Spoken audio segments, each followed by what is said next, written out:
Ready to be Romanced. I'm Torry. And I'm Kirsten. And today we're discussing Book Lovers. I'm so excited to chat with you about another banger of a book by Emily Henry. Yay. Oh my god. Did you see my tabs? Oh my god, you're a tab girly like all the TikTok girls? I'm not actually a tab girly, but I just did some tabs at like notable moments while I was reading for the podcast because I thought it would help me remember.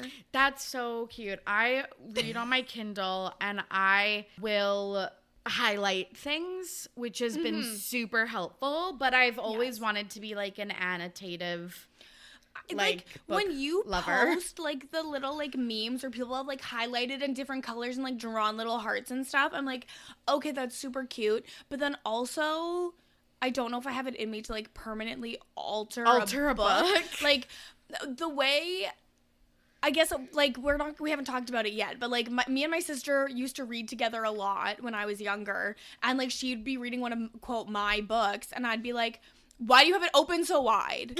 Like, why did you open the book so, like, I'm just, like, very precious about them, so I don't know if I can highlight a book. No, totally. Like I used to be a library user. I still sometimes use the Libby app, but since I don't read paperbacks anymore, I, like, obviously, like, don't really go, but it's, like, I hated when I would read a library book and the corners of the pages were dog-eared and stuff. To dog-ear or not to dog-ear, that is the question. I'm like, if it's a library book, I might dog-ear. Get a fucking bookmark. Like, literally get a bookmark. Don't worry, I have one. Is it in this? No, it's not in the book still. I have bookmarks, and I generally use them. But, like, in a pinch, if it's not my book and it's not someone I know's book, I might dog-ear. No, I think that's, like, totally fair. I'm the devil. It's fine. Kirsten, can you introduce yourself to the listeners and tell them a little bit about your podcasts with a S on the end?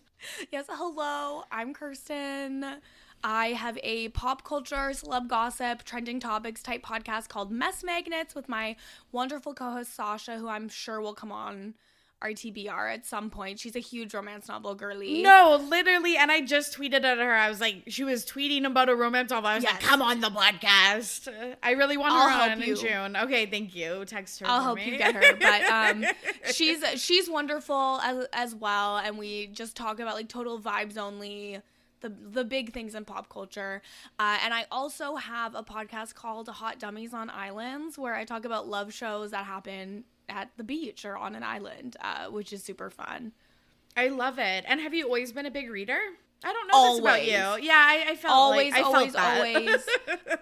My whole family are like big readers. Very much like, I think my dad got rid of like everything because he like got rid of all of our lives. But like we used to have like just bookshelf after bookshelf after bookshelf, and they were all full, like double layers of books, like just jammed to the hilt. Like whenever we would move, it would be like when the movers got to like the basement or whatever room had our like bookshelves in them, and like I had to carry all the boxes of books. I'd be like, damn, feel bad for them today. Yeah. Like I remember being really little and like laying with my mom to go to bed, like when my dad was out of town, and she would be like reading a Regency romance novel, and I'd be like quickly trying to like snatch a glimpse at some of the pages before she turned them, like going to bed. Like just always been a reader, always been a romance lover since probably way too young. I also am, I think this is a controversial take, I am a romance reader. Yes, not a smut really reader. Erotica reader. Like if there's a little bit of sex or whatever, like it's like I'm not a prude. No. But I'm just never really seeking out a book like, oh, I need those 5 spicy peppers. Like that's not that interesting to me personally. And I don't judge the people that like it, except that one time when you talked about that, like, I don't know, some like creature getting like a jerk off job thing that your friend the was alien, talking about. Yes, the alien like, milkers. It's or whatever. much for me. But Becky, oh my god, I think actually Becky, she might be the episode after this. We're covering the Unhoneymooners. Yes, and I love the Unhoneymooners. listeners. That's gonna be so good. I'm very excited. Yeah, and she oscillates like me between like full romance and more smut books. This book, slow burn, one sex scene, wild. I do love a slow burn as well, because I feel like what I really hate sometimes in romance, in some of like the like worse or just maybe not for me books, is a lot of the time it feels like it just like jumps into a relationship and you're like, these people, I don't understand why they like each other. It doesn't make any sense. And now they're saying I love you and they're just like fucking all day long. Like it doesn't feel real to me. This, I'm like, oh, I can understand, like, there's a spark and they're dancing around each other. But and like, they kiss, like, multiple times before it even escalates to, like, under the pants stuff. Exactly. No, like, that's like real life, I feel like, 100%. And it's like, if there was a book 2, you know that there would be more sex because they're, like, together and stuff now, but there isn't. So, yeah, I completely agree with you that, like, it doesn't make sense in a lot of ways. But I feel like in some cases it does, because people do that before they, like, define a relationship or whatever. It's not, like, a judgment on, like, sex or anything like that. I just, like, I feel like sometimes it just comes off so weird. Like, I tried to read just, like, I've wanted to read, like, a shitty werewolf novel since, like, December. We've talked about this. And I finally got, like, a couple of recs. And I was like, okay, I'm going to read this book. And it was, like, insane. Nothing. Nothing even happened. They didn't even have sex. And I was like, because sometimes some Omegaverse ones can be, like, wild because it's, like, packs or, like, why choose or, like... Well, and nothing happened the whole book. I read 600 pages. I was furious, but I'm reading the second one. So, like, is anything ever gonna happen? Me with Akatar, like, I was like, I guess I'll just fucking push through to the second one because I'm unsatisfied with this first one. Well, the second one is the best one of all of them. It's so good. I know.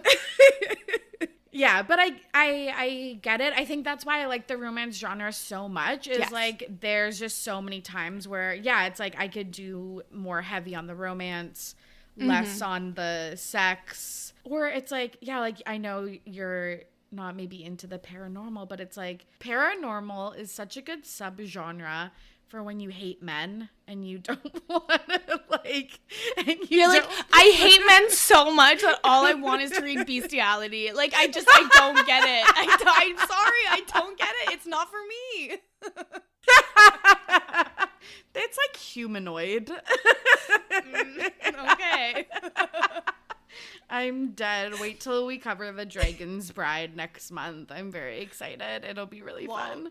I might not partake in that one. Like, you were it's able to 100 pages. Avatar, I know, which is like such a big commitment. Because I don't particularly like fantasy, in general, whether it's like romantasy or not. It's just not for me. But like, it's not my number one genre. That wasn't like I would that say. Fantasy. So It was fine. Okay, let's talk about book lovers. Yes. So, oh my god, please. Spoilers ahead. We're going to be talking about this book. It was published May 3rd, 2022. Yes. By Miss Emily Henry. She has just had like the career of a lifetime. So my first Emily Henry was Beach Read, which I read summer of 2020, shortly after it came out. And then I read People We Meet on Vacation, Book Lovers, and Happy Place, all like within the week they came out afterwards. Because I was like, oh, I love Beach Read. Let me go. And I just found out literally yesterday that she has other books from before Beach Read.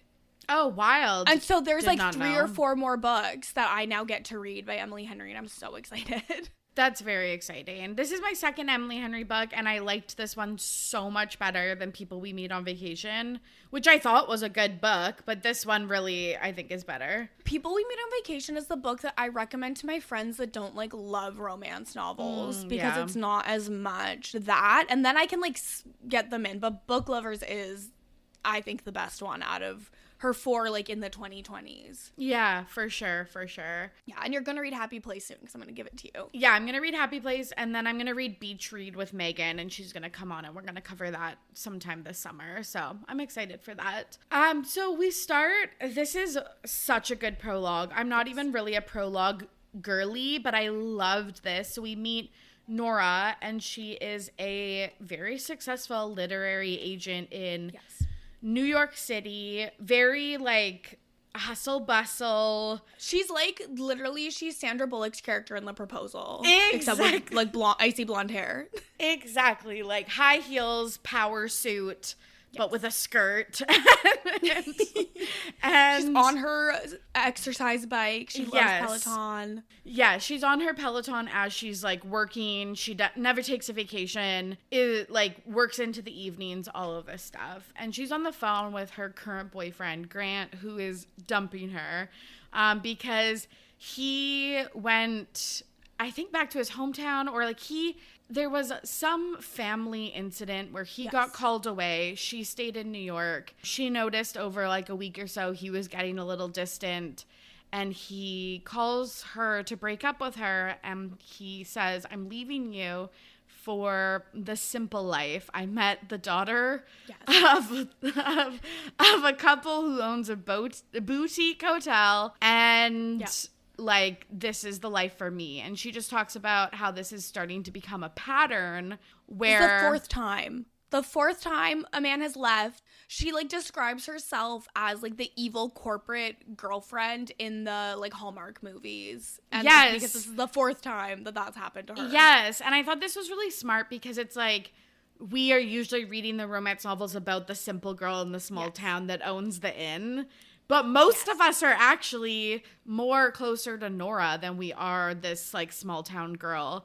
Yes. And so she's just like, fuck, I can't believe that this has happened for the fourth time. But while she's on the call, she's realizing she's, like, late for a meeting with, well, he's an editor, and she's a literary agent. Yeah. She's going to pitch him taking on one of her clients' books, which is Once in a Lifetime by Dusty Fielding. And it goes really poorly because she's late. She's having a bad day. She does something really unprofessional, which is like gets a martini at lunchtime. I mean, isn't okay. If you're like in the book world and you're at a business lunch in Manhattan, I feel like it's not that unprofessional to have. And she was like, it was at 3 p.m. I was like, oh, girl, you're fine. It's 5 o'clock somewhere, whatever. Literally, it wasn't 9 a.m. Like, but yeah, if it was like the morning, I would probably judge a little bit more. Yeah. But I just like, they're both kind of like weird with each other. Yeah, and they just have a lot of tension. Yeah, he's cold. They're like kind of sparring a little bit. We find out he had a bad day as well, so he gets another martini. And he says no to the editing the book. He says that Sunshine Falls in North Carolina, where the book takes place, is completely unrealistic. Yeah, and I love it. Nora's like, it's a real town. Like, I looked it up. Yeah. It's there. And he's like, no, but like the way it's portrayed is just not realistic. And you're like, why does he have such a sense of this town? You might have been thinking that. I definitely wasn't. I was just like, okay, he didn't like the way she described it. Like, let's move on. I'm like, okay, let's get to the book. Yeah. So 2 years later, Once in a Lifetime becomes a great success. Yes. This is another thing that I like. Like, I have just read, I feel like recently, so many books where the female main character is like so downtrodden. And it's like, in some ways she is that, but also it's like she had this victory over him. Like, the book that he declined becomes a huge success. So she's doing well professionally, but she's been dumped by another man. So I guess this is the fourth one, and the last one was the third one. So my B on that one. But she's upset. Like, yeah, it's also just like a man that is going to leave the city and then go like immediately fall in love with like the daughter of a Christmas tree farmer is just not meant for you. When you like, she talks so much about New York City and how much she loves it, and she just feels in awe of it from the time she was a child throughout the whole book. And it's like, yeah, of course she's never leaving New York. Like, don't be stupid. 100%. This is something I said about people we meet on vacation, but the sense of place in these books is so good. And like, I've been to New York, I think 3 or 4 times, and it's like, it feels exactly how she describes it. And I feel like when she describes being a native New Yorker, it's like, that's exactly how it sounds. Like, I don't know. It's just, it's done so well. And she's commiserating with her little sister Libby, who is her best friend, and she's pregnant with her third child. So they live quite opposite lives, where she's married to a man, Brendan, who she met when she was 20, and they are, have kind of financial hard times, and like she dates, but she's like, I guess, generally single and like is work, no kids. Yes. But they have a good relationship, I would say. There is like a little bit that's Nora feels like she needs to save Libby all of the time. Yeah, so their mom passed away when Libby was 16 and I think Nora was 20 at the time. I think it's a 4-year age gap. Yeah. So she had to like take care of Libby while Libby finished high school. And from there, I think she's the caretaker. Like, that's just very much how it is. And I think that reads very true. Like, as a girly in the Dead Mom Club, like my sister very much is like, I'm the matriarch now. Like it's just the vibe, and that feels really real as well. Absolutely. Yeah, they're talking and she kind of gets a little panicky, Nora. And there's a quote that says, "She's right here, I tell myself, and she's okay. Whatever it is, you'll fix it." I felt that is so older sister. Like, I felt that too, where it's like your sister is going through a tough time or whatever, and you want to fix it, even though maybe it's like she needs to use her own tools to figure it out, and you're just supposed to be the listening ear. But yeah, I really like their relationship. And Libby says she needs a break. She wants to take a trip with Nora, and she wants to go to Sunshine Falls because she's a diehard Dusty Fielding fan. And she wants to do 3 weeks alone with Nora and 1 week with Brendan and the kids. And Nora, like, does not want to go. She doesn't want to go. She's working. It's like, I've got work. Libby's like, summer's the slow season. It's fine. You can work there. Like, we're going on this trip. It's the only thing I want. And Nora is not someone who can say no to her little sister. So they're going to Sunshine Falls. So they head to Sunshine Falls. To me, this was like the one thing about the book that I was like, I can't get over this, because I just feel like you wouldn't, with a 4-year-old and a 2-year-old or whatever, I'm like, I feel like you wouldn't leave your kids for 3 weeks. But then I was like, is that just like me? Like, would a dad do that? And would I question that? I don't know. I'm just like, a dad would do that. Yeah. And the answer is the dad would. No, I was just like, I wish that like she didn't have kids and she was pregnant with her first one, or like that they go on a trip but it's like less time or something. I don't know. I think it's a long time, but I think since the youngest is 2, it's like old enough that you could do it if you really had to, right? Yeah, like at that point they're sufficient on the other parent. Yeah.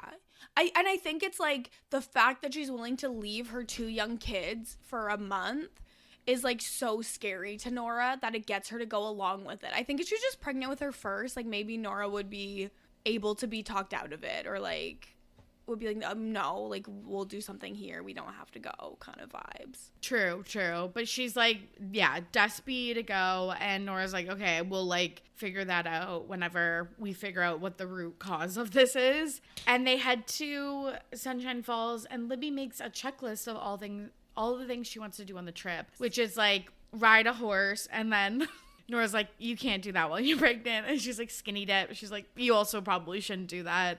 Yeah, like there's bacteria in the water. Yeah. It's like wear flannels, go camping, save a small business. Nora has to go on 2 dates with locals. Yeah. It's very cute. It's very I feel like there's a resurgence right now on TikTok of people making summer bucket lists. I literally was just going to say, should we make a summer bucket list? I was literally just going to say just two girls saying literally to each other. Literally. No, we should get a bottle of wine and get some markers and some. Yes. It has to be. I've got the wine. I have 2 bottles of rosé downstairs. It has to be lined paper though, because it's like when you were in school and you only had access to lined paper. Listen, let me flip a page on my handy dandy notepad right here. I'm ready. Like, let's go. Yeah, it's super fun and it's super cute. And I love doing this type of things. I feel like we should do it for every season. So they get settled in the cottage that they're staying at, and Libby takes a nap and Nora heads into town, and she's like, oh fuck, this is actually truly not like the book. Like, yeah, it's like a small town that is struggling, not like a charming, I feel like small towns never live up to the idea of them that you would see in books or movies. Like, in reality, a small town is like, cool, there's like a bank and an Original Joe's and a Subway, and the kids are drinking in the woods because there's nothing else to do. Like, I don't know. What else do you even do in a small town? Like, you just get in your neighbor's business. 100%. She says, everyone here looks like they came straight from climbing Everest or doing drugs in a Coachella yurt. And I was LOLing. So topical. So topical. She goes to get a coffee and she's fucking floored that she sees Charlie. So floored that she actually doesn't even think it's him the first time she sees him. So she like sneaks off and sends him an email to see if he'll check his phone. Yes. And he does. And I love this because it's like, we're set up to believe that this book is going to be enemies to lovers. I was just going to say this.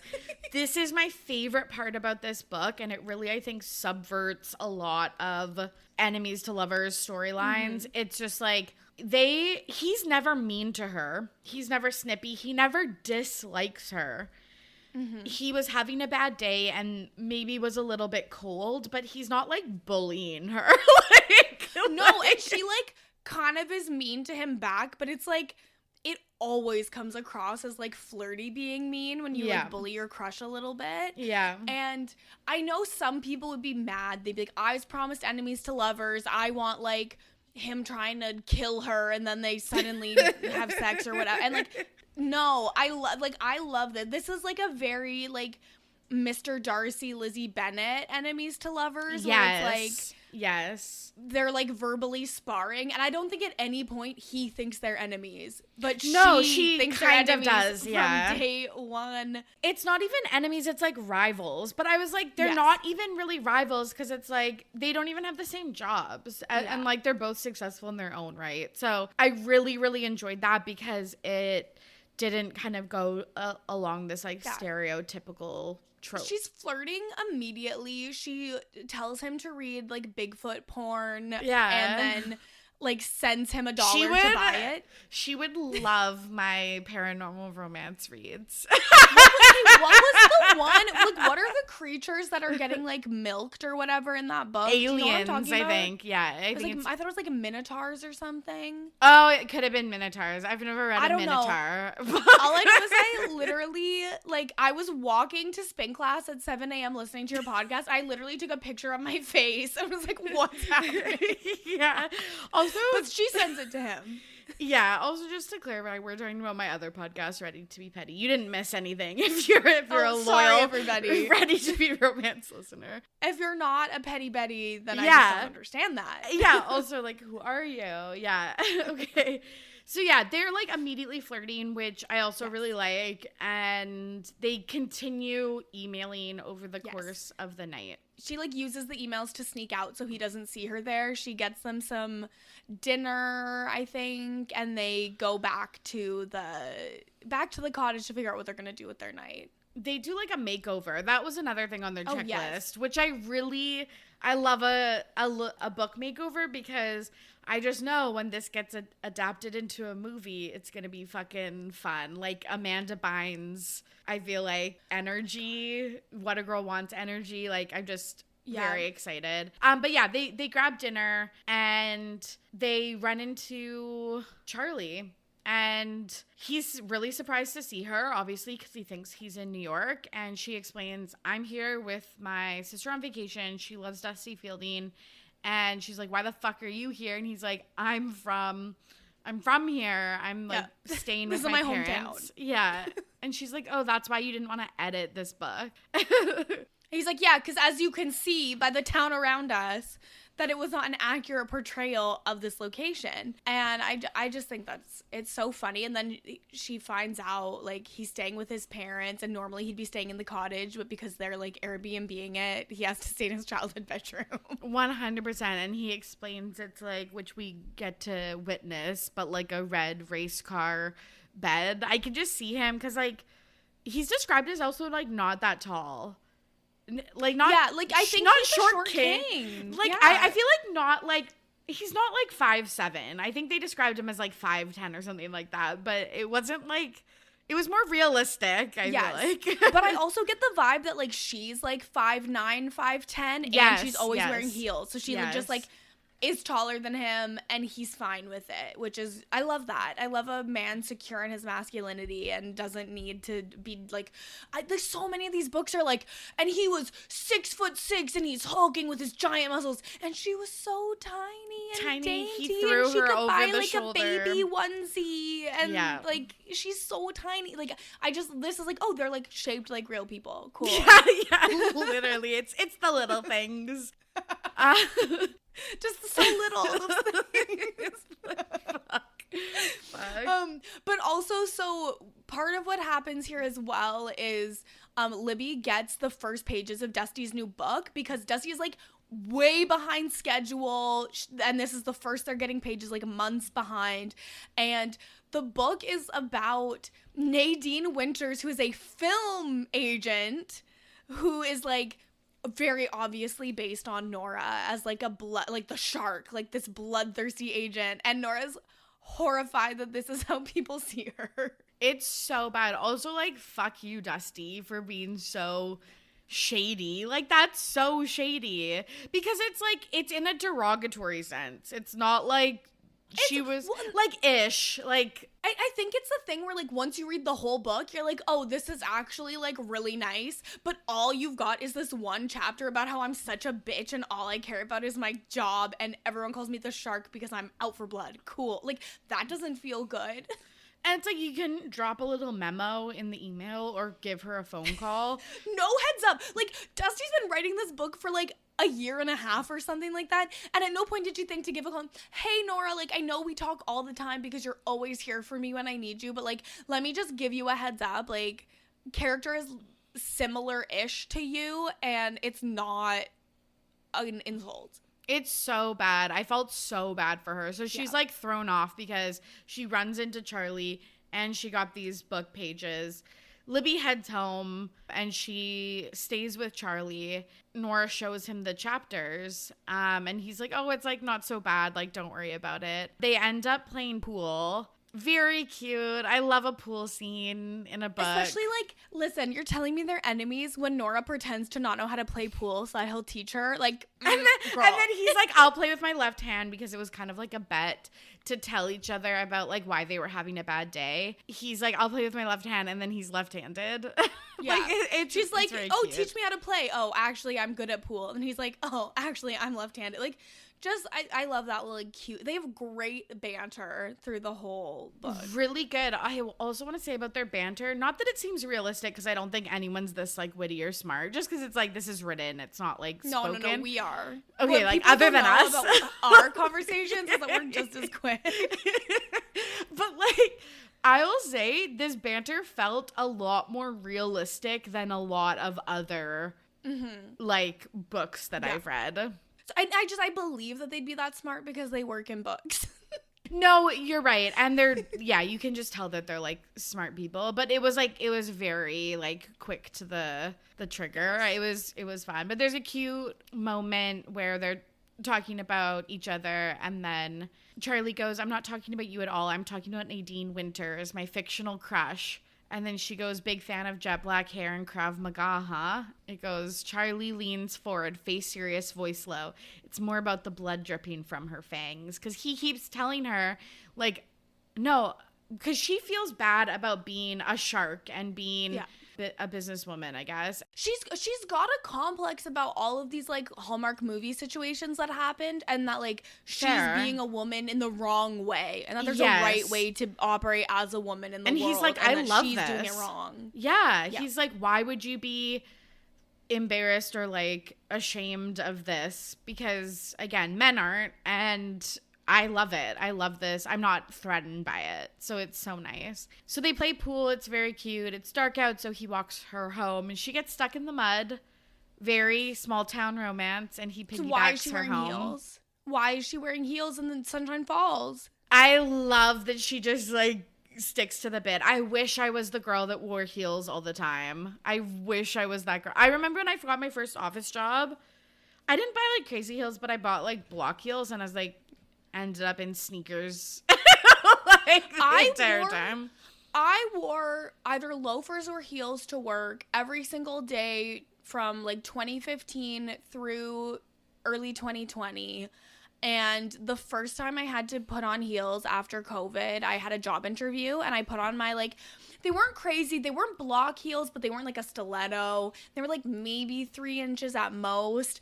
And I used to wear them every day for 9 hours a day. I need to just emphasize these exact shoes, 9 hours a day, every day. And I put them on for a job interview. And in 5 minutes, I was like, no, what are we doing here? Flats like, it is. I've evolved past this. 100%. Yeah, I know. I went to my first conference this past year, like since COVID, and wore again a block heel, like a 2-inch block heel. My feet were fucking killing me. But like, I love the girlies that even like are in jeans, but like a mule or whatever. I'm like, you're so chic, but I'm in No, I Converse. think they're trying too hard. And there's just something effortless about an athletic sneaker. So we tell ourselves. So he piggybacks her back to the cottage and they kiss, which I feel like it's like a drunk fueled makeout, and they like jolt away from each other and they're like, oh my God, we need to like pretend that this never happened. Which is because they're colleagues now. He works at the same company she works at now. Yeah. I didn't really get the difference between Warden and Logia. I think they're just two different like publishing houses within the same company. Well, I think he works for Logia and she works for Logia now, but he used to work for a different company. No, but she gets the job at Logia at the end of the book. I think editing job, but I think she was already working there as an agent. As the literary agent. I see. Also, you guys, if you liked this book, really watch the show Younger. Have you seen? I haven't watched it. Oh my God. Okay, it's Sutton Foster and Hilary Duff, and they work at a publishing house, and you get to learn more about publishing houses. And why I didn't get the inner workings of this was because, you know, there's different like kind of units under publishing houses, and they work for an imprint. That's what they're called. Mm-hmm. Hilary Duff and Sutton Foster's character work for a millennial imprint with underneath this like bigger company, and it's like really fun. So okay, I'll check it out. Watch that show. Yeah, it's really, really good. So the next day, Nora goes looking for Wi-Fi and ends up at the local bookstore, which is owned by Charlie's parents. He's helping run the store because his dad had like a second stroke and he's in physical therapy and the family needs help. He's balancing all that with his big New York City job. We find out that Dusty's regular editor had her baby early, so Charlie wants to be the editor of Dusty's next book. And in the prologue, Charlie's like, please feel free to send me Dusty's other work. I just don't want to edit like once. And then Nora's like, I will never send him another book ever because I hate him because he said no. It's because he lived there and he actually really likes Dusty's writing. He just didn't want to deal with the whole hometown thing. It's so like, funny. We talk about how in Emily Henry's books, the like settings and the places feel so real. Well, it seems like Dusty's books are the opposite. She's just making shit up, right? Literally. And so Nora's like, I'll ask Dusty, but like any of your edits have to go through me first because you're way too mean and Dusty needs her hand held. Yeah. Which, like, I guess that's fair. She just assumes he's going to be really harsh because, again, like, cutthroat editor, but it's like that actually doesn't end up being the case. Like I think he's like a little bit harsh, and she just like has to show him how many compliments Dusty needs, and then it's totally fine. That's so relatable. We also get Nora meets Charlie's mom, and then Charlie's mom starts texting Charlie about how like beautiful the girl staying at the cottage is, which I love. So funny. And then Charlie just sends like a screenshot. It's really cute. Meanwhile, Libby makes a dating profile for Nora on an app called Marriage of Minds, or Mum, and sets her up on a date with a man named Blake. So she goes on this date, and it's like right off the bat awful. He lied about his height, and then he was like, how tall are you? What size are your feet? Just like, and like, I think she's 5'10" at the absolute most. So like tall for a woman, but not like giant by any means. And it's like, fucking dude, get over it. Have you ever talked to a woman in your life? It's just so bad, and it's making Charlie look like a potential like suitor. A saint. Yes. Literally a saint. And Charlie helps him sneak out through the back door of the restaurant, and the bartender's like, you can't be back here. And Charlie's like, Blake thinks he's on a date with this woman. We need it. And she's like, okay, yeah, get out the back door. Run away. Yeah, and Nora's like, okay, it looked like you had like a little thing. Like, you seem really close with this bartender. And he's like, yeah, that is my ex-girlfriend who I almost married. And Nora's like, oh, he must still have feelings for her, but yeah. She's like, she definitely has feelings for him. Yeah. So they sneak out to a little Italian place and basically go on a date. They have dinner together. It's very cute. And we get some of their family backstory. Dad's a contractor and, again, needs physical therapy. He has a younger sister who lives in Italy and paints. His mom used to be a painter. She tells him that she used to want to be a book editor like him, but became an agent instead because of the money, because she needed to help out with Libby. Mm-hmm. Yeah, she had the opportunity to be an editor, but she didn't go to the second interview because leaving her commission-based job where she was making a ton of money to go to like a low entry-level salary was just like too scary for her. Yeah, which is fair. I think that is like the logical decision at that point. Nora says to Charlie, my sister made this Sunshine Falls checklist, and he's like, she explains what it is, and he's like, I bet you can't do all of those things. And at the time, they're like talking about how he has a rent stabilized apartment in New York, and she's like, I bet if I do all of them in like the next 3 weeks or whatever, you have to let my sister sublet your apartment while you're in Sunshine Falls. And I was like, that's insane. I guess it's like, it's subletting, but I'm like, oh my God, do not give up your rent stabilized apartment. Like, and that's the thing too, where it's like Nora's so convinced that the reason why there's distance between her and Libby is because Libby and Brendan are having financial issues, especially with expecting their third child, and like she's trying to find them a better place to live in New York, but nothing is within their kind of price range. Mm-hmm. And so she's like, this is perfect, I'll just give them Charlie's apartment. And Charlie agrees, which is like, should be major red flags that he would be willing to give it up. Yes, but it just doesn't come up. Also, the checklist is like so easy. I guess like save a business is hard, but like all the other things you could do in like one afternoon. Like it's literally like pet a horse. Like it's so funny. Yeah, it's like they already did makeovers. They have to pet a horse. They have to wear flannels. They have to go camping. Yeah. She has to go on one more date because she's been on one now. Yeah. And is there even anything else? Like, anything would be easy. The only thing that's hard is saving a local business. Absolutely.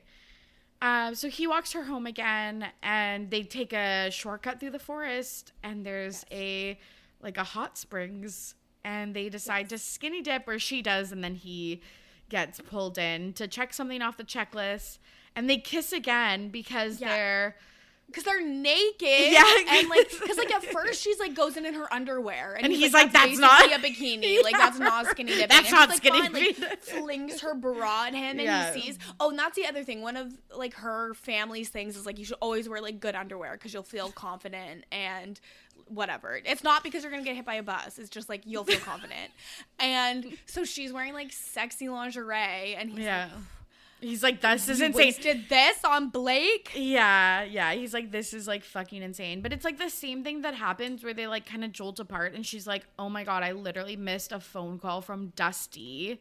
Because she's, again, still stuck on her head of like, I need to work 24 hours a day. The next thing on their list to do is help save a local business. And Libby decides they need to spruce up Good Books, which is the bookstore that Charlie and Nora have been working out of. This is really cute. I like her like thrifting all this stuff. And like the best part of bookstores are when it's like thrifted furniture and they have the book lovers suggestions. Yes. And it's like cozy, and I love a cozy bookstore. Like in Victoria, where we live, like the old Russell Books was just like an absolute haven. Like, oh my God, the new Russell Books is like fine, but the I old talk Russell about Books that all the time. Like, but did you know, like, it got closed because the books were too heavy, and like they had an inspection, and the like engineer like was like, everybody out now.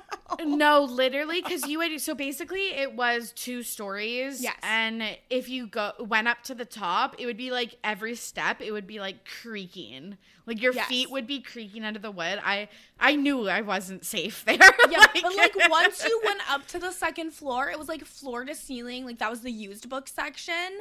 And it was just so full to the brim, but like the happiest place for a book lover. It was so beautiful. And the new one is like, again, it's fine. It's structurally sound. It has an escalator. That's crazy. Yeah, it's just, it doesn't have the vibe. It's like a brand new store. It used to be a Staples, so you guys can kind of picture. That explains a lot. I didn't know that. What it used to look like. But Monroe's is a good bookstore here, but it's like beautiful. We don't There's really nowhere to have. like sit there though. We don't have a bookstore where you can like sit and vibe and like have a coffee. When I went to LA, I went to 2 bookstores, the Ripped Bodice, which is a romance-only bookstore, and the Last Bookstore Standing, I think it was called. It was this vibe, like absolutely this vibe, like family-run type of store, and that was really nice. But tensions are brewing a little bit with Nora and Libby, because Libby seems to be avoiding calling her husband. And she's like, oh my God, did she want to run away here because they're like need to get a divorce or whatever? Yeah. So she's like, that could be happening. She's stressed about that. Another thing that we haven't talked about, like Nora goes for a run every morning because she's like a psychopath and she misses her Peloton. And there's like a hot carpenter that she's encountered a few times on the road, like once while she was super hungover, and that's Shepherd. And Nora sees Charlie and Shepherd both at the bookstore and notices like a weird tension, and Shepherd's like, do you want to go on a tour of the town? And she's just like, Charlie's being weird. Yeah, let me get in this guy's truck. No, it's literally like so sporadic and like kind of rash. But yeah, Shepherd is the foil to Charlie. He is the small town carpenter that, you know, marries the innkeeper. If this was a Hallmark movie, she would be getting with Shepherd and like move to Sunshine Falls and like running the bookstore. Yeah, like, that's what it would be or whatever. If this was like that Hallmark story where she's gonna realize that she actually doesn't need to work so hard. But that's not what this story is. Thank God. Thank God. So he takes her to this like kind of lookout where there's a half constructed house, and he's like, I'm building that for myself. And again, just like the romance novels, like they're sitting on the hood of his car and he turns the radio on to some music and he asks her to dance. And so they start dancing and she's like, this is like so out of my comfort zone. And he's about to kiss her and her phone rings and she's like, okay, thank God. This Saved by the Bell. Yeah, literally Saved by the Bell. This like wasn't feeling right and I needed kind of like this interruption. But the next day at the bookstore, Charlie comments for spending time with Shepherd, but it's revealed that he has plans with Amaya. So she's like, okay, like you clearly have like plans to rekindle things with your ex. So like what is going on? Yeah. And yet she's like furious. She's so mad that Charlie is going to meet up with Amaya again. She's jealous. And I think this is the first time she realized it. She's like, okay, like I don't want to kiss Shepherd. I really want to kiss Charlie. I miss him. I'm jealous of this other girl. Like feelings are starting to like brew. That's another thing that I really liked about this book is they weren't ever like shocked that they had feelings for each other. Like they basically say they want to date like pretty quick after this, and it's like I love that they weren't like blind to those feelings. Yeah, I think it's much more compelling when it's like they want to date but for whatever reason they can't, than like, oh, they just don't even know that they like each other. It's like, yeah, people aren't like that dumb. Normally people know when they like someone. 100%. I don't know. So Libby takes Nora to go see a community theater adaptation of Dusty's novel Once in a Lifetime, which is like the leading man is played by like an 11-year-old boy, and then there's a bunch of old women in it with him. It was like a super cringe play. It's very Gilmore Girls, like Stars Hollow theater production. There are a lot of like Gilmore Girls vibes throughout this, like especially with everyone's quick wits and the jokes and all of that. They just aren't making that many pop culture references, but like, yeah, the vibe is there. Absolutely. And Sally, who is Charlie's mom, invites them to an after party at their home. And we find out at the party that Shepard is Charlie's cousin. That's why he was like being weird. And after like some small talk, Nora meets up with Charlie at the party, and he finds her, I think, in his childhood bedroom. She gets upset because she is like trying to like talk to Libby, and Libby's like not really vibing, I think. And so she gets upset and goes and hides in his childhood bedroom in his race car bed. And he comes in and like they talk it all out. Yeah. We find out that Charlie is actually adopted because his mother was already pregnant with him when she got with his father. And like what a hard time he's had, and kind of like more info about why he would feel so insecure about Shep, who's like actually quote unquote part of the family and like took over his father's business and is the golden boy that, you know, Charlie never was. Totally. And it makes sense why there's like times in the book where he is like demanding honesty, and it's like this is one of the reasons why he likes to just be really upfront. And they kiss again, and it's very, very cute. They've also been editing the book together, which has gotten them closer. Which is nice. Yeah, you can tell that they like really work well together. They really respect each other's like work ethic and like their contributions to Dusty's book. And they're working one night at the library, and they like start to hook up, and it like escalates, and then like all of a sudden they're like, there's all these intrusions when they're like trying to hook up, but it's not annoying. It's like, it's funny. It's very much like, oh, she's staying in an Airbnb with her sister with only one bed. He's in his childhood bedroom. Like where are they gonna do it? Like in his car? It doesn't seem like he has a car. It seems like he walks around a lot. They all just where walk. Are they supposed to do it? Like at first, like they end up leaving this to go get the camping supplies to like surprise Libby because camping's on the list, and I was like, they're gonna hook up in the tent.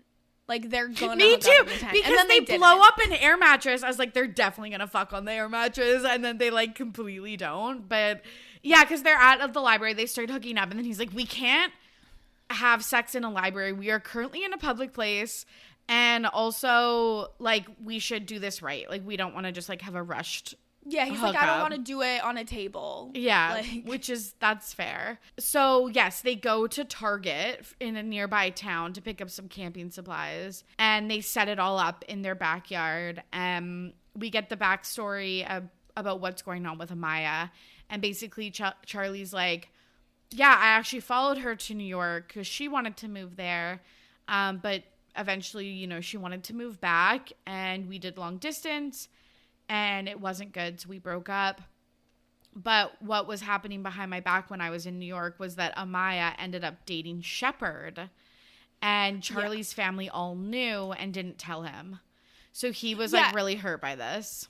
And it's like, it's a small town. There's not that many people to date. So if there's like young, attractive people, it might just happen. But like, damn, your whole family hiding it from you. That's cold as ice. Totally. Especially because he already has this chip on his shoulder about Shepard. And then obviously that's why he was so pissed when Nora was getting a private tour of Sunshine Falls from him. And Nora's literally like, if I had known he was your cousin, I would have never even gone with him. 100%. But I didn't know. Totally. Which is like, honestly, kind of a gripe and grumble. I didn't write this down, but like, why wouldn't you be like, when they were all three together at the bookstore, like, oh, this is my cousin. Like, well, I mean, I don't know. I would say that. I feel like that would happen. Or like, why didn't Shepard, like, not even put it on Charlie? Why wouldn't Shepard be like, when he's learning about Nora being a literary agent in New York, be like, oh, so is my cousin. Like, yeah, or like, oh, do you know my cousin? Yeah, like, oh, small town. My cousin's actually an editor at a publishing house in New York, too. You might know him. Charlie? Yeah, because I feel like that's a thing people do where they'll be like, they'll meet a Canadian and be like, oh, do you know Sue? So, like, I hate when you actually do know them, though. Like, it's like, you're like, fuck. You're like, yeah, there's 12 people in this country. I don't know what else to tell you. Yeah, literally. So funny. But yeah, I kind of felt like that was weird, but it's beside the point. Because Nora gets a call from the company and there's an open editor position and Charlie recommended her, which was very cute. Yeah, and she's like very excited but conflicted, and yeah, it's very sweet. Yeah, and she picks up this call when she's camping, I guess, and Libby starts to get mad at her because she's like, you can't ever take a break from work. And Nora's like, are you fucking kidding me? Like, I basically do all of this for you. And kind of everything that they had been feeling kind of comes to the surface. But as soon as they start getting it all out, she faints. And Libby faints, and Nora calls for help, and Charlie takes them both to the hospital. And very dramatic. Like, Libby drops to the ground, and I'm picturing Nora like in the town square, like, help. No, she's literally calling for help. It was scary for sure. But he's very comforting, which is good because she had an ex-boyfriend, Jacob, and when her mom passed away, he didn't support her at all. He actually like broke up with her basically because of it. Yeah, he went on a writer's retreat to Wyoming and left her for some small town girl. Yeah, he says this is cute. Do you know how fucking lucky anyone you care about is? And we find out Libby is anemic and she's had bouts of anemia through her first 2 pregnancies but didn't tell Nora, and she eats meat now. So they have like some fun. They go to Burger King. Yeah, some fun discussion about being a vegetarian. And Libby's like, you don't have to replace our mother. Like, I don't want you to feel like you have to do that, but like, I appreciate you nonetheless. Yeah, it's a lot of like, I appreciate what you've done for me, but like, I'm a grown up now, so please let me take care of myself. And which is fair. She's a fucking mother of almost 3.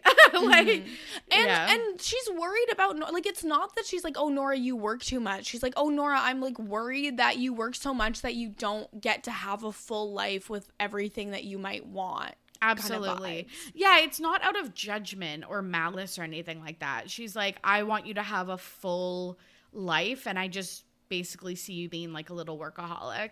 Charlie and Nora meet up again to continue editing Dusty's book, and Nora tells him, like, I'm interested in dating you. Again, I love this like transparency. There's no wishy-washiness. She's not like, I realized I loved you after the hospital situation. And he's like, I do also want that, but there's a reason we can't work out, and it's because I plan on staying in Sunshine Falls to help my parents. Yes, and this is where we find out that the editing job she was recommended for is his job because he's leaving. They need someone local. Yeah, which is like wild. Which is stupid. Why do you need someone local? It's book editing. You could do it online. Yeah, it makes kind of no sense because it's like it's post 2020, and also like he's already been doing it for a while. But I guess like a lot of probably authors and stuff go to New York for like the meetings and stuff like that. But I was like, he could totally live in North Carolina. That's another gripe and grumble I want to talk about. It's like North Carolina is not far away from New York. And like, I feel like they're talking about it like it's like a 8-hour plane ride. Because it's like he could just commute once a month to take the meetings or whatever. Or like, it just, there were other solutions, but whatever. To be fair, companies don't tend to be open to other solutions. They're like, you will be there 3 days a week, whether you need to be or not. You'll sit in that chair to answer your team's calls instead of at home for no reason. You're so right. You're so right. And they end up having sex. In the bookstore. Because then the power goes out. We didn't even say that. The power went out. So that's like, they have like a flashlight and like a camping light, and they have sex. It's very cute. He's really sweet to her. He's like, you fucking undo me. It was very Mr. Darcy. They're very practical. It's like, oh, no, you're on birth control, but I'll still get a condom. No problem. Although he has it in his wallet, which is we should know by now not to keep a condom in our wallet. Oh my God, that's such a good gripe and grumble, because it's like, oh my God, every book I've read this year, if there's a mention of a condom, it's in the guy's wallet. And it's just like, babes, and also people, if you don't know this, maybe we shouldn't be judging, but we'll tell you right now, the heat from your body like softens the latex of the condom in your wallet. Makes it way more prone to break. It just makes it less effective. Yeah.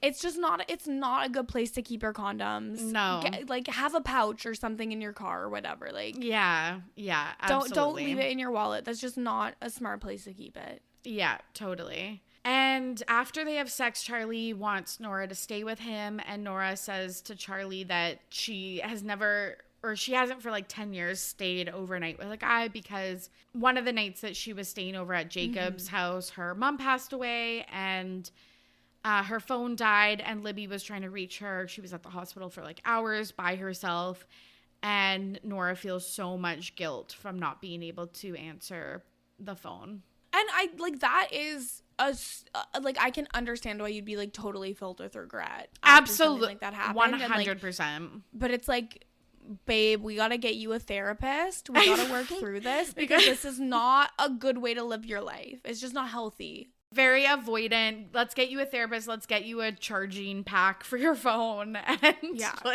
but he's like super nice. They cuddle up for a while before he takes her home. He's really understanding of that like trauma, which is very sweet. And the next day is when Brendan and his kids with Libby arrive. Yeah, Bia and Tala. Tala? I think Tala. What did you think of these names? Or do you think it's just B? Is it just B? Oh, is it? Like Beatrice? Oh, yeah. But I think Beatrice is usually Bia, isn't it? I thought it was just B. I don't know. Listeners, chime in, let us weigh know. in. Because I always think of Eugenie and Beatrice, the royals, and I think they call her Bia. But whatever, it doesn't matter. I genuinely, I don't know. I thought it was B, but like I don't know. I've only read the name. I've never known anyone with the name. I was gonna say though, the name's like take it or leave it. Yeah, not my favorite. I guess I don't know their surname. It might flow really well. Yeah, because we know the surname of the family, but if Libby changed it, we don't know. I don't think Brendan's. Yeah. Anyways, the family reunites, and Nora's like, oh, literally nothing's wrong with them. I like basically made this up. Yeah. They're like grabbing ass the second they see each other. Yeah.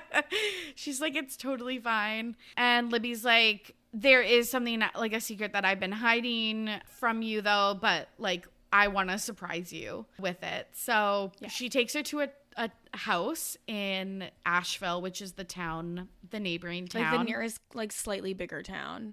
Yeah. And she takes her into this house.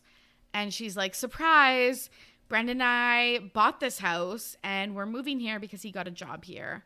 And she's like, are you fucking kidding me? Libby.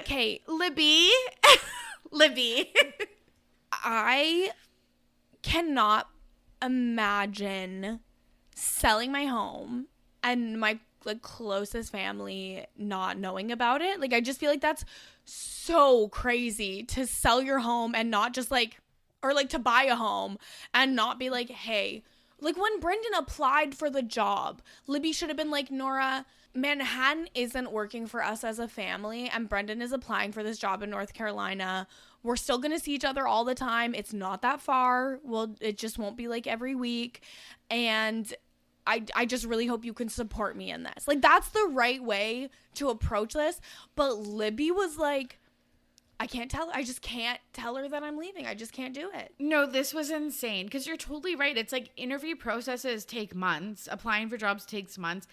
But it's like buying a house takes months. And also it's like Nora would understand eventually, because it's like they can't afford a family of 5. They can't afford to be in a like they were describing that it was like a 2-bed 1-bath or whatever. Like they can't afford to live in New York. That is, and Manhattan specifically. It's like that is completely reasonable that they want to move to a city where they can afford a house with rooms for each of their kids, multiple bathrooms, and like a backyard. And it comes up, like, Nora talks so much throughout the whole book about how much she loves New York and she can never imagine herself anywhere else. But and it Libby comes up doesn't. A little bit later, like the way Libby talks about their childhood and New York is just like, it's like the first Nora's hearing of it. Yes. And it's just like, wow, if they had like had a conversation. This was just such a big betrayal, because it's like she is your only relation, basically. Like they don't talk about. You're an orphan. Yes,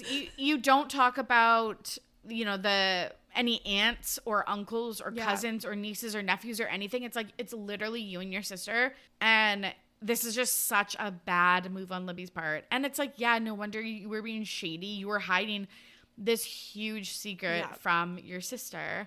And like your sister knew something was wrong. Yeah. And was just like trying to be a mind reader because you wouldn't say a damn word to her. Like, listen, I'm the younger sister. Yeah.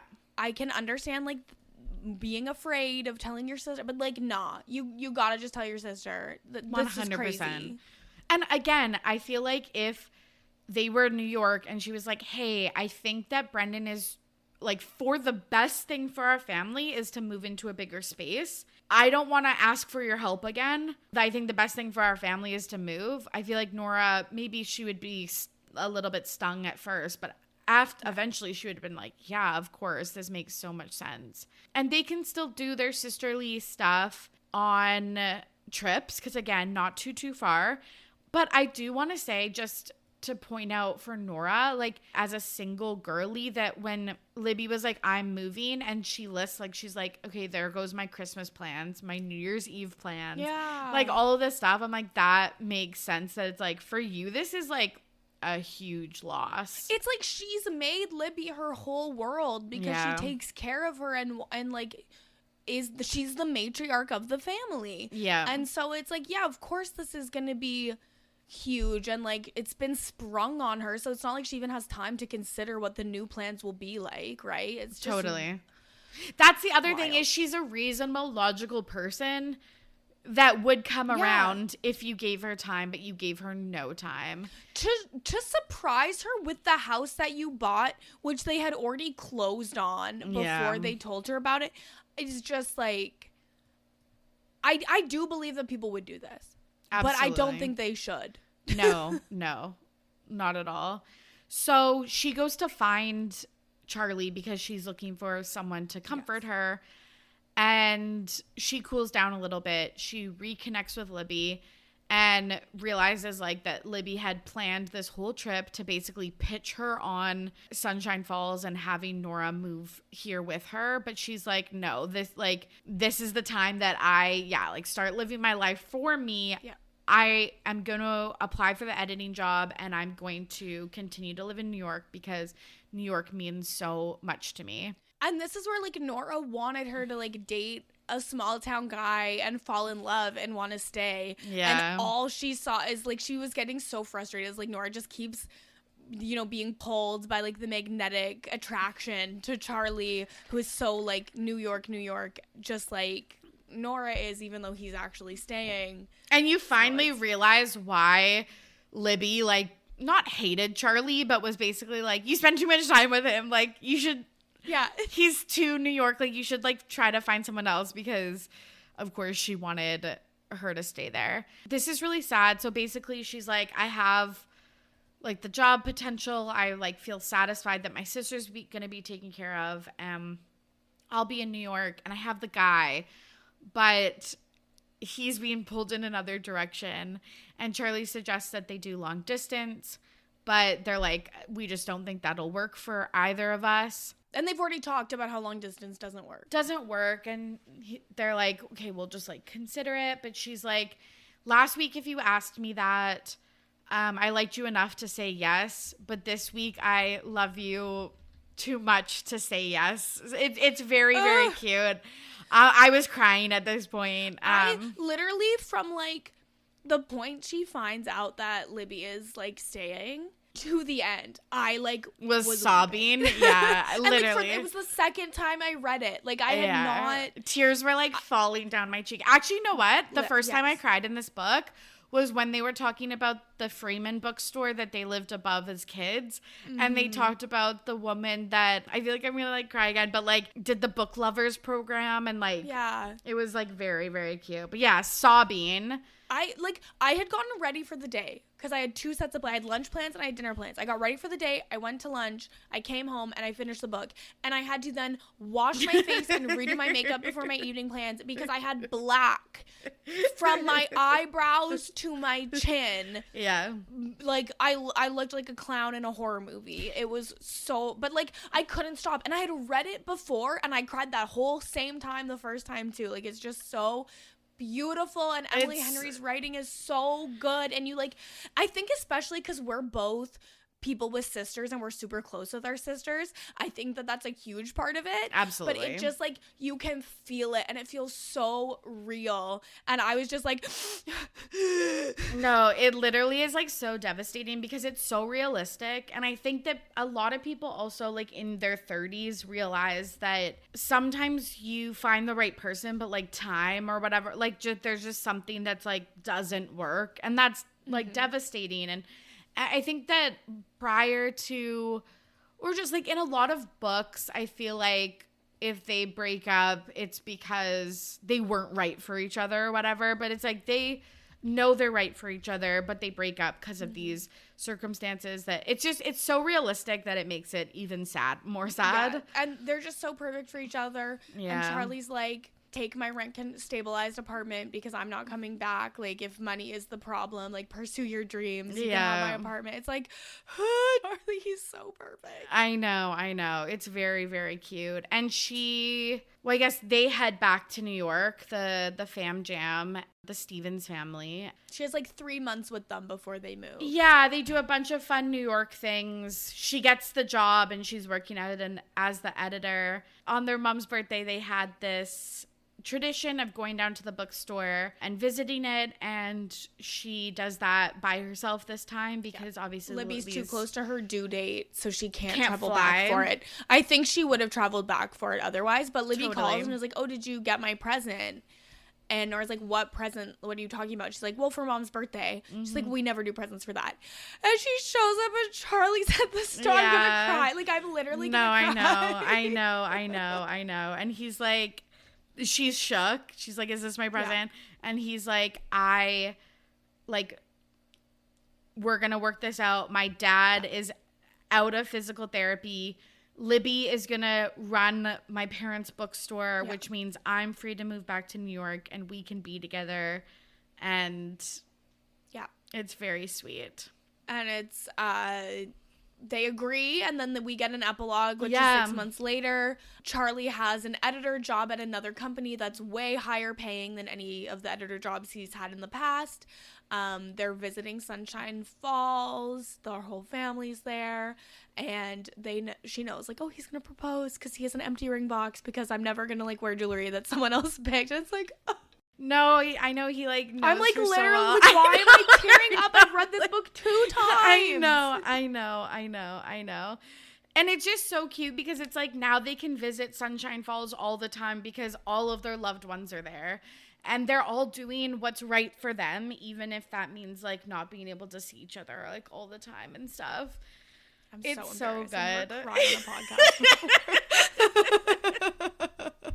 No, literally, I'm like trying so hard. We're hanging on by a thread, but it's fine. I know. I'm like trying not to think about it too much because I will fucking start crying. I'll lose it. But basically, it's like the 6 months after December is Dusty's newest book is out, and she's like doing a reading in Sunshine Falls because she's like her other book totally gave, you know, an influx for tourism and stuff, and like kind of is like breathing new life into Sunshine Falls in a way. So I think that's very sweet as well. Yeah, frigid. But yeah, love it. 5 stars out of 5. Yeah. This is like, it became my favorite book of all time. I love that. Like the minute I read it, and I just love it so much.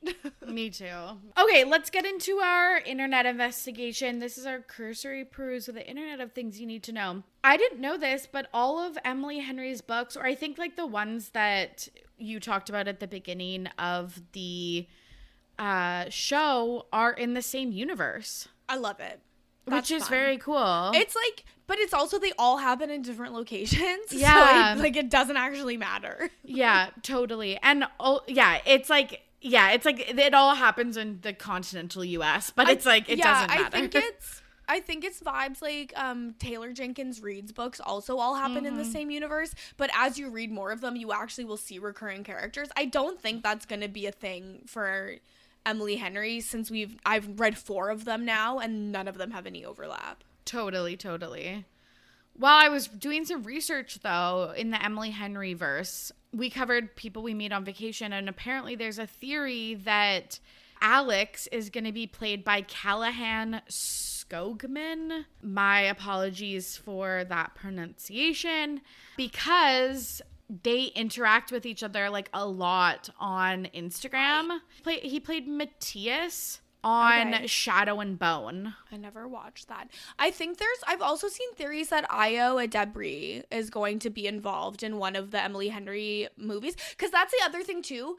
All 4 of these books have been like greenlit to become movies. Like Beach Read, Book Lovers, People We Meet on Vacation, and maybe Happy Place. I'm actually not 100% sure on Happy Place, but at least the first 3 all are going to be movies. We're getting all the Emily Henry movies. This man, Callahan Skogman or whatever, he's not like my dream man, but I will say he does look very much like Alex from People We Meet. I'm like very bad at picturing like the people when I'm reading a book, so I'm just like, I'm fine. It's like a reasonably attractive man. He's not my type, but like if you like it, I love it. Totally. Okay, our wonder whys. These are our unanswered questions for the listeners. I guess it's like my wonder whys are like, after growing up in New York, could you really be happy in like a small town? I think that's also a big part of why Libby had to already have 2 kids. Like it just needed to be like they had to leave. They did not have another choice. Yeah. They couldn't afford to go to like the like upstate New York vibes. Like they didn't have enough money for like Westchester, but they have enough money for like a smaller community. I don't know why they didn't move to like New Jersey, but no, I know, like that. Whatever. Yeah, totally, 100%. Like go to Long Island. Like I don't know. Well, I guess like we're just not from there, so maybe there's like a big reason that we just don't understand because we're not coastal elites from that coast. Yeah, we're not bi-coastal. Okay, do you have any other wonder whys? I don't really, like, I guess when we talked about like why did she leave her 2 young children for a month, like why would like that's really the only thing. Yeah, I kind of wonder why it took this trip to Sunshine Falls for Nora and Charlie to like actually talk. I feel like they would have met at like that. Thank you. Function. Like I feel like I feel like it's weird that they had like never talked before that one meeting 2 years ago, and then they seemingly never spoke again. Like I kind of get she avoided him because she was mad, but I just think I think they would have met and been compatible in New York too. So it 100%. I was thinking that too. That didn't happen. 100%. Especially because he didn't hate her. Like she had this made up competition in her head, but he didn't at all. And he seemed to really obsessed with her. Let's be clear. Yeah, and he like was really respected her and her work. And so that was one thing I was thinking about too, of just like why didn't they meet sooner? But Yes. That's okay. Our gripes and grumbles, these are nitpicky problems we have with the book. Okay, yeah. It's like kind of annoying when she's shocked. This isn't the prologue, so like we're getting really granular here. But like I didn't feel like she was shocked. She was just like, yeah, so Grant dumps her. She's kind of shocked. And I was like, babe, you didn't even book a flight when he was having like a family crisis. You just let him go by himself for like 2 weeks. She's not like, there's a part of her that's like shocked, but then there's a part of her that it's like, I kind of just let that happen. She literally says, okay, page 4 of the book. So I stayed, and deep down, I knew I was releasing Grant to the small town romance novel gods to do. But then why is she in a bad mood then? Because it's like you literally I think she's just mad because she's late for her meeting. Yeah. Like, I don't even think she cares that Grant is dumping her for the like hotel person. I think she's just like, fuck, I'm late for work, and that's what really matters here. Yeah, okay, that's fair. That's fair. But like, fair enough. Like, maybe she should care more that her boyfriend is dumping her. No, and also it's like, even if she doesn't want to be with this person for the rest of her life, this is a person that is close to you, like that is your boyfriend. You should probably support him, even if he is like a boyfriend you know you're not going to spend the rest of your life with. I'm like, you should have just like, I don't know, I guess you can't break up with them when they leave to go deal with a family emergency, but it's almost like she should have just dumped him before he left. 100%. Or like, again, gone, and then once they come back to New York, dumped him. She can't leave New York because of her trauma about not being there for Libby. So I know. How dare you? My bad. I guess we already talked about the kids and leaving for 3 weeks. But I want to know from listeners, like, do people think that's weird, or am I being judgmental and like, how dare you, as a single income, no kids, judge a mother in this way? No, like literally though, that's how I feel. So like, let us know. I hate, like, I know why Libby and Charlie don't interact, but they are literally at multiple events together, like the karaoke, or not the karaoke night, the bar night, the town hall meeting, the ball, all of that, and they literally don't talk to each other, like, at all. Yeah, it's a weird vibe. Like, Libby's just like mad. I think that Charlie is so involved, but it's like, girl, say hello. No, exactly. Like, I'm talking, like, why they're are not you even in saying his hello. Bookstore singing under your breath instead of interacting with the world around you. Like, enough. 100%. I'm like, did they need to own the rental property, his family? Like, they got the bookstore. I just think it's funny. Like, I think it's funny that it's like, haha, Charlie has to sleep in a race car bed because you have the family's, like, Airbnb. That it seems like it never gets rented out, and this is, like, the first time someone stayed there. That's fair, because I'm like, well, if you're going to stay there long term, why aren't you, like, finding a solution of, like, where to stay? But it's like, it would be the cottage. Well, and it was also, he wasn't supposed to be staying. It's only at the end when it's like, oh, my sister's actually not coming back from Italy. She's marrying the guy there. So it wasn't supposed to be forever, and then it became forever, and then it became Libby's problem. Right. I'm just a see you next Tuesday that's bitter, but like, it's but it's like so funny that they wear the same perfume or like cologne or whatever. It's called Book. What else are they gonna do? I know, but I was like, fucking, it's discontinued, and yet they still both use it because they're soulmates. I know, and I'm just being bitter about it, like.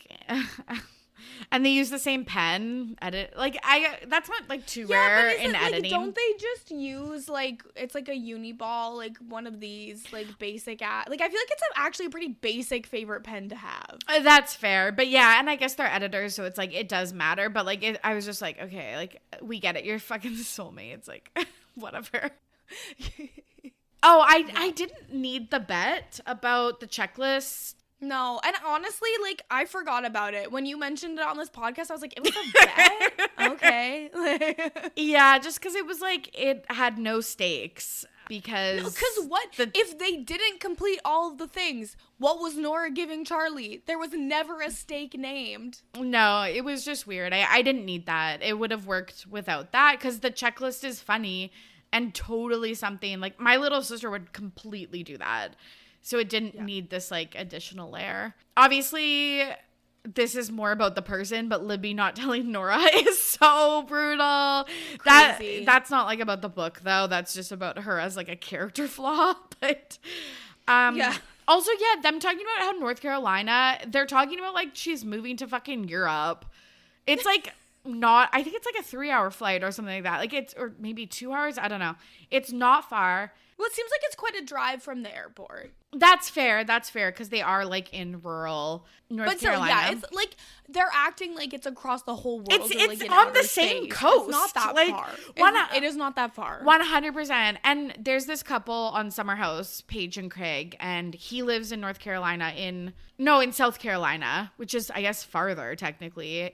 Would be further. Yeah, Charleston, and she lives in New York, and they make it work. So, And then finally, our sequel scoop. This is the tea on any upcoming sequels, seasons, and the general reception. It's a standalone novel. It obviously did extremely well because Emily Henry's books are, like, popping off. She's so talented. She's worth it. We talk about this all the time, Kirsten and I, offline about like how she's not fucking Colleen Hoover. Yeah, okay. No, like, I'm sorry. I need to just take a moment to hate on Colleen Hoover for a second. Because, like, if she has one hater, it's you. It's me. If she has no haters, I'm fucking dead. Like, she's trash. Yeah. I actively go out of my way to prevent people from reading Colleen Hoover books because she's not a good writer. She romanticizes, like, the worst possible shit. And then, like, also there's, like, a bunch of shady stuff with, like, her son, like, allegedly sexually assaulting people, and she's just like, leave him alone. And so I'm just like, 100%. It's over for her. She's trash. Totally. But Emily Henry is not trash. She looks like Julia Roberts. She writes these beautiful stories, and she's just lovely. She is. Yeah. It's like, this is the book talk success story that I want to see. Not other than this, I'm not reading anything else from Book Talk. No, I know. I am just to, like, be in the know and, like, be in the community, but, like, Book Talk has steered me wrong fucking, like, 9 out of 10 times. That's partially the reason why I didn't read any Emily Henry's, because this is another, I guess this is the gripe and grumble I have that I just thought of. You should have asked me. I should have asked you, but, like, no, it's like, I don't actually like the covers. I don't like the cartoon covers. So cute. Because I think, like, she does cartoon covers in a way that's, like, not quite so childish. Like, Yes. Icebreaker, like, you're right. If I had to choose a cartoon cover, it is the Emily Henry ones. But, like, for some reason, like, she's no Tessa Bailey, who also is a trash writer. Can I be clear? I've only read one of her novellas, and I did not like it. I read 2 novels, and they're not good. And, like, she writes a lot of sex scenes. I don't care. What I hate about them is that the physics don't make sense. It's like, this isn't how human bodies work. Like, can we just take a minute and remember, like maybe she should write, like, the fantasy stuff so she doesn't have to be worried about where people's limbs are because they're, like, different creatures. I don't 100%. Also, if you like these authors, like, that's fine. If you that's like totally it, fine. I love it. Unless it's Colleen Hoover, and then I beg you to love yourself more. Yeah, that's fair. You deserve better. There's so much better out there. I'm sorry to be such a hater, but I guess I had just been burned too many times from Book Talk because I wanted to be in the know. I wanted to have all the gossip that I read trash books. So then I was scared to read Emily Henry, and I'm really glad that I have now. This book is becoming a movie. Yay! She's very excited. She announced that on March 28th, 2023. It got picked up by Tango, who just produced Paul Mescal's Aftersun. And you're right, Emily Henry posted a picture of Paul Mescal and Io Adebari, but I think it's just, like, wishful thinking. I don't think that there's any...